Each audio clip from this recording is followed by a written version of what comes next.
Happy Tuesday, everyone. I am extremely tired. I had a terrible night.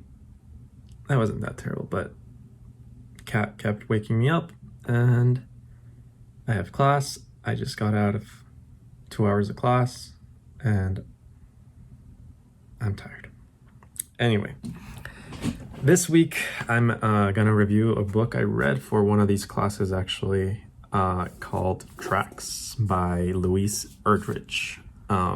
It doesn't have a cover because I bought it used and it didn't come with the sleeve, which I'm okay with because I really dislike having to deal with sleeves. So it's cool. I like it. It's got little footprints. Yeah. Tracks, actually. They got. Anyway. I personally hadn't heard about Louise Erdrich before, but apparently she's like really huge, and people that I've talked to about this book apparently have read stuff about from her before, and she is great. I looked her up. She's got a bunch of books and a pretty big fan base. It just really excites me when I find authors like that, because it shows me that there are so many more authors out there that I don't know of that have written amazing books, and it just makes me happy to know that there is so much more out there. Anyway, this book is a part of a series, kind of. It's not exactly a series, but all of the books in this series are in the same universe, and they sometimes interact with each other by having like characters show up that showed up in other books. It's not entirely like the same narrative throughout the series, so but it's cool to like have a bunch of books in the same world dealing with things that characters have been dealing with before. I can't wait to get some of her other books because her prose was beautiful, and I think reading more Native American literature and indigenous literature in general is very important. This book is quite easy to read, honestly. The only thing that could potentially be difficult, but not really, is it has multiple narrators. I think it's like every other chapter is told from the perspective of a different character, but it's only two. And for anyone that's read fantasy or any book like that, it's not going to be something too hard to deal with. It's just two different narratives. It's not like you jump in between perspectives in the same chapter. It's changing chapter by chapter. The Native Americans in this book are the center of the story. They have a never-ending series of obstacles and setbacks that are constantly like pushing them from achieving their goal. It ranges from health and medical issues, political, religious, just a imminent threat to their homes and the places they live in. There are some dramatic instances that occur to these characters. A small trigger warning would be that this book does have rape in it, and it could be potentially upsetting to people, but I still think it's a very important book, and with very important themes and subjects that should be read. Anyone that's trying to get into Native American literature, this book is actually really, really good for that.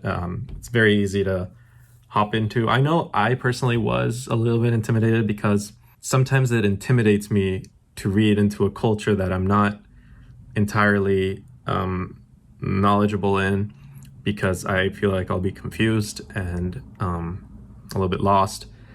But then, like, how else am I gonna learn about these cultures if I'm not reading them? It's a little bit of a catch-22, but I think this book was very easy to read and easy to get into, so it's highly recommended for that. And people who haven't been reading about Native American history or characters and words that could be a little strange for someone who only speaks English, This book talks a lot about tradition, about gender roles, cultural assimilation, the eradication of these cultures, and the importance of nature to Native Americans. It's quite focused on homeland and how important home is to people. And this book is really eye-opening and fascinating. The writing is beautiful and the subject is very important. I think it should be read by anyone.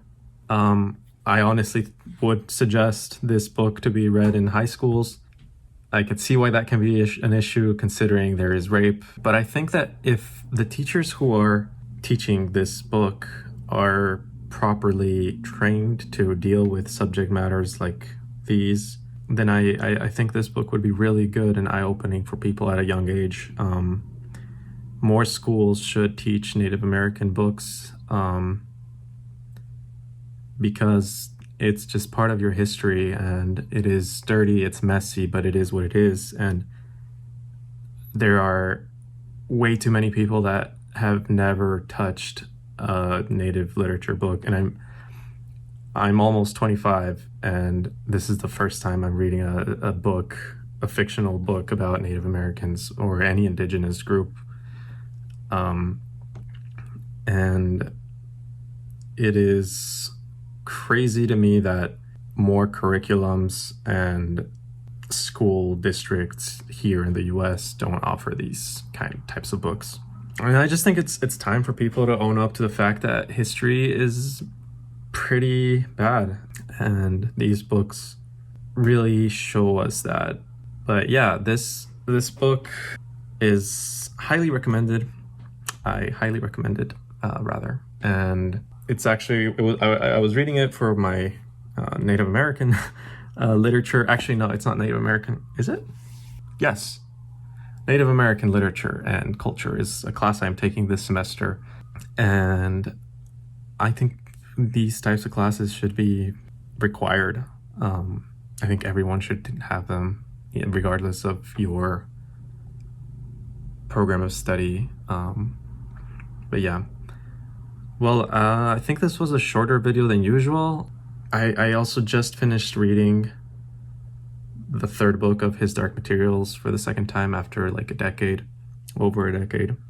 Probably gonna talk about that book next time. I might not, because it might be weird to just talk about book number 3. I might just review the whole series. I don't know. It's cool. We're cool. Yeah. Don't forget to like and subscribe. Don't forget to keep being amazing and feed your cats and stay hydrated. Yeah.